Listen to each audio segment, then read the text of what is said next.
ugu dambeyntiina diyaaradii ay lahayd shirkadda diyaaradaha Ethiopian Airlines waxa ku dhintay dad ka badnaa 150 qof laba qof oo hadaba heedoodu aanay gelin ayaa diyaaradaasi siyaabo kala duwan iyagu uga hadhay diyaaradaasi ayaa labada nin ee ka hadhay mid kamidi waxaba kuba dagaalamay oo shaqaalaha ay isku qabsadeen in diyaaradaasi uu raaco kadib markii uu soo habsaamay 2 daqiiqadood oo kaliya ninkaasi ajal baa u laabnayd oo waqtigiisaan dhamaanine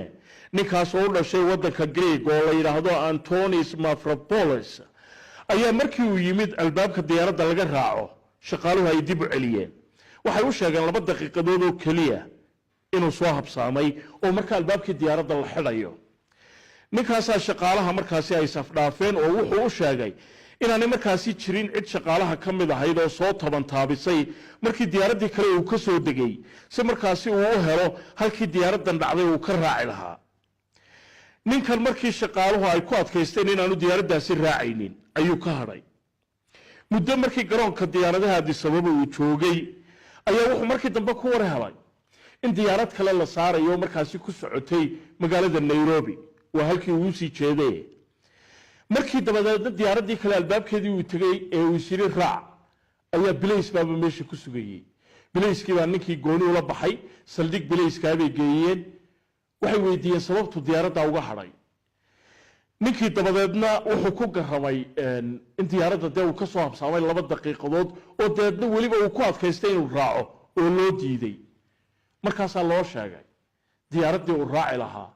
ee 2 daqiiqadood uu ka soo habsaamay inay dhacday oo deedna dadkii saarnaayo dhamina ay ku dhinteen ninkii wuxuu soo galiyay bogow ku leeyahay Facebooka inay ahayd maalintiisii nasiibka ama maalin ay ahayd isagu aad iyo aad u ayaan badnaa oo ilaahay uu ka nabad galiyay shilkaasi maadaama uu diyaaradii dib uga soo dhacay nin kale oo isagu hadaba magaalada Dubai ka soo duulayay oo Addis Ababa ku bedeli lahaa diyaaradda Ethiopian Airlines oo diyaaradda dhacday raaci lahaa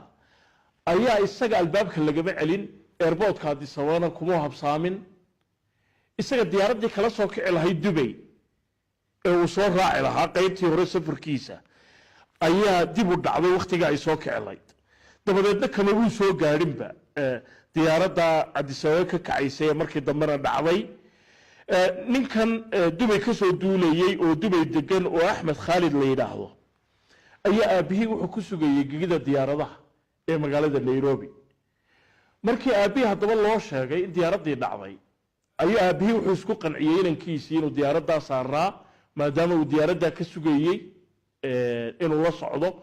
oo markaa sabir buu qaatay inankii oo gegida diyaaradaha Addis Ababa ku xaniban ayaa aabihii telefoon ugu diray Nairobi oo u sheegay inuu shilka ka badbaaday diyaaradii xigtay baa deedna la saaray oo markaasi nabad qab ku geysay magaalada Nairobi arrimahaas oo dhan waxay noo sheegayaan in qofka marka ilaahay uu qoray ee ajasiisho arrimahaas oo dhan waxay noo sheegayaan in qofku uu dhimanayo marka ilaahay uu qoray ee waqtigiisu uu dhamaado qodobkaasi ayaa ugu dambeeyay wararkii caalamku ay kala socoteen telefishinka Universal studio hayaga magaalada Hargeysa anigoo Cabdisalaan Hereriya ayaa idin waramayay dhamaantiinba wanaag baan idin rajaynayaa iyo nabadgelyo